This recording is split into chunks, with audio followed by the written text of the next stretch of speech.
Assalamualaikum warahmatullahi wabarakatuh. Kami dari kelompok 2 akan mempresentasikan hasil kerja kelompok kami mengenai taksonomi Bloom. Sebelumnya, saya akan memperkenalkan anggota kelompok 2. Yang pertama, Ika Andika Dewi Andini. Yang kedua, Kamila Nur Indasari. Yang ketiga, Siti Nur Inayah. Yang keempat, Firdausi Az-Zahra. Yang pertama, saya akan menjelaskan pengertian dari taksonomi Bloom. Taksonomi Bloom adalah hierarki di mana siswa harus menguasai tingkat yang lebih rendah sebelum menguasai tingkat yang lebih tinggi. Selanjutnya, mengapa sih pendidik harus menggunakan taksonomi Bloom ini? Karena taksonomi Bloom membantu pendidik dalam mengembangkan keterampilan berpikir kritis dan kemampuan kognitif tingkat tinggi pada siswa mereka. Pendidikan terbaik adalah pendidikan di mana siswa itu ditantang. Selanjutnya, purpose atau tujuan. Tujuan dari taksonomi Bloom ini untuk pendidik yaitu untuk menyediakan kerangka kerja atau organisasi dalam mengklasifikasikan tujuan pelajaran. Guru dapat membangun pelajaran mereka melalui taksonomi. Selanjutnya, how? Bagaimana sih menggunakan taksonomi Bloom ini untuk pertama kali? Dengan cara mempertimbangkan tingkat siswa dan tingkat kursus pelajaran untuk kelas pendidikan. Selanjutnya ada tingkatan taksonomi Bloom. Nah, tingkatan taksonomi Bloom ini mengharuskan siswa untuk menguasai tingkatan yang rendah sebelum menguasai tingkatan yang lebih tinggi. Nah, level pertama atau tingkat pertama yaitu adalah remembering atau mengingat. Nah, mengingat ini seperti pengetahuan. Nah, bisa juga seperti kata kerja deskriptif. Nah, itu dapat membantu pendidik dalam tabel kata kerja, kemudian dibuat untuk menyelaraskan dengan tingkatan Bloom, yaitu mengenai rentang, menggambarkan, urutan, nama, kemudian menghafal. Nah, yang kedua atau level 2 yaitu memahami, understanding. Nah, understanding ini adalah memahami atau pemahaman mengenai sebuah konsep, yaitu tadi mengenai kata kerja deskriptif. Nah, memahami ini untuk mengingat tingkat menjelaskan meringkas parafrase dan diskusi. Kemudian yang ketiga adalah mencoba atau applying. Nah, di sini para peserta didik itu diharapkan dapat mencoba setelah mereka mendapatkan pemahaman dan mengingat. Nah, di sini peserta didik dapat mencoba, memodifikasi, discover, kemudian diagram dan menampilkan. Nah, kemudian yang keempat adalah analyzing atau menganalisis. Nah, di sini memecah bagian-bagian dari sebuah konsep atau membreakdown, menghitung, dan membagi. Kemudian yang kelima adalah evaluasi atau mengevaluasi. Nah, mengevaluasi ini adalah mampu mengkritik dan penilaian yang dianalisis kemudian diselaraskan dengan tingkat evaluasi. Kemudian yang terakhir adalah creating atau di sini creating itu merupakan tingkat kognitif tertinggi.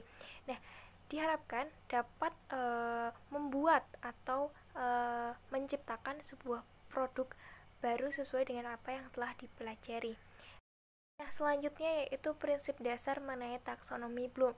Nah, prinsip dasar taksonomi Bloom itu terbagi menjadi 3.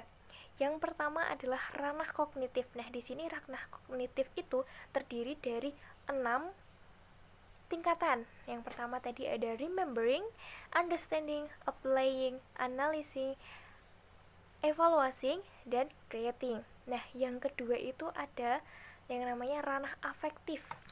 Ranah afektif ini meliputi segala sesuatu mengenai emosi, seperti perasaan, emosi, nilai, semangat, dan motivasi. Kemudian yang ketiga adalah ranah psikomotorik. Nah, ranah psikomotorik itu menekankan pada aspek keterampilan. Yang pertama adalah ranah kognitif. Ranah kognitif dibagi menjadi 6, dari yang terendah sampai yang tertinggi. Kita mulai dari yang terendah. Yang terendah, yang pertama yaitu adalah knowledge. Knowledge adalah kemampuan mengingat kembali materi yang telah kita pelajari. Kemudian, tingkatan selanjutnya adalah comprehension. Comprehension adalah kemampuan memahami sesuatu. Kemudian lanjut tingkatan selanjutnya yaitu adalah application. Application adalah kemampuan mengaplikasikan suatu materi yang telah kita pelajari ke dalam sesuatu hal yang nyata. Selanjutnya adalah analisis. Analisis adalah kemampuan menganalisiskan menjadi bagian-bagian yang lebih terperinci. Kemudian sintesis. Sintesis adalah mengintegrasikan suatu materi yang telah terpisah menjadi kesatuan yang padu. Yang terakhir, yang paling tinggi adalah evaluation. Evaluation adalah kemampuan mengetahui suatu manfaat tertentu berdasarkan tujuan sesuatu secara jelas. Yang kedua adalah ranah afektif. Ranah afektif adalah segala sesuatu yang berhubungan dengan emosi. Contohnya adalah perasaan, sikap, motivasi, dan lain-lain. Di sini juga ada 5. Yang pertama adalah penerimaan. Penerimaan adalah kemampuan untuk memperhatikan dan memberikan respon terhadap stimulasi yang tepat. Yang kedua adalah respon. Respon adalah kemampuan ikut andil dalam suatu pembelajaran dan memiliki motivasi untuk selalu beraksi. Yang ketiga adalah nilai. Nilai adalah kemampuan menunjukkan nilai yang kita anut, di mana bisa membedakan mana yang baik dan mana yang kurang baik, serta kemampuan ini dapat mencerminkan suatu perilaku. Kemudian yang keempat adalah organisasi. Organisasi adalah kemampuan untuk membentuk sistem nilai dan budaya organisasi dengan mengharmoniskan perbedaan nilai. Kemudian yang terakhir adalah karakteristik.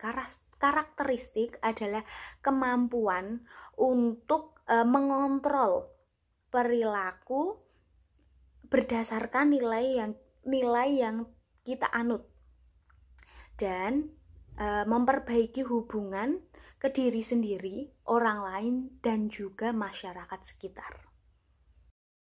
Selanjutnya yaitu ranah psikomotorik. Ranah ini terbagi menjadi beberapa bagian, seperti yang pertama, imitasi. Hal ini terjadi ketika siswa mengamati suatu gerakan.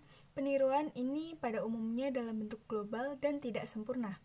Yang kedua, manipulasi. Pada tingkat ini, siswa menampilkan sesuatu menurut petunjuk-petunjuk, tidak hanya meniru tingkah laku saja. Yang ketiga, merupakan presisi, yang merupakan bentuk respon-respon lebih terkoreksi, dan kesalahan-kesalahan dibatasi sampai pada tingkat minimum. Yang keempat, artikulasi. Yang dimaksud artikulasi yaitu menekankan koordinasi suatu rangkaian gerakan dengan membuat urutan yang tepat dan mencapai yang diharapkan. Yang kelima merupakan naturalisasi. Menurut tingkah laku yang ditampilkan dengan paling sedikit mengeluarkan energi fisik maupun energi psikis. Jadi kesimpulan dari kelompok kami yaitu taksonomi Bloom merupakan prinsip dasar pendidikan yang terbagi menjadi 3 ranah, yaitu ranah kognitif, afektif, psikomotorik, dan dapat mengembangkan pemikiran siswa dari tingkat rendah ke tingkat tinggi, sehingga melatih siswa untuk dapat berpikir kritis. Sekian presentasi dari kelompok 2. Apabila ada kurang dan lebihnya, kami mohon maaf. Dan bagi teman-teman yang ingin bertanya, kami persilakan. Terima kasih. Wassalamualaikum warahmatullahi wabarakatuh.